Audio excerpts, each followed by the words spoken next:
Alright, here's the day we got the door panels back on. So yesterday I tinted this window.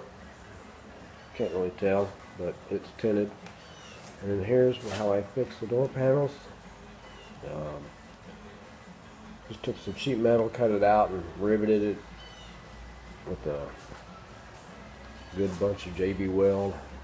So this brings the door panels lip back down so it rests inside the top of the door.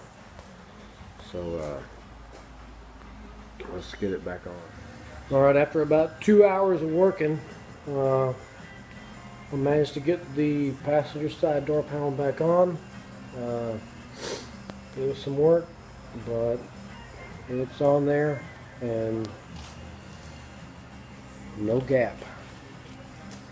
So let's go to work on the other side.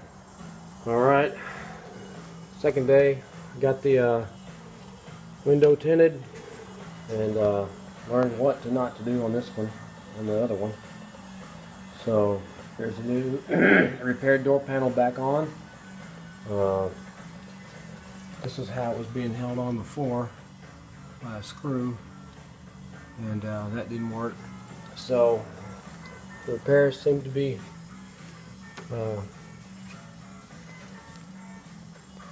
holding, so seems like it's all back together.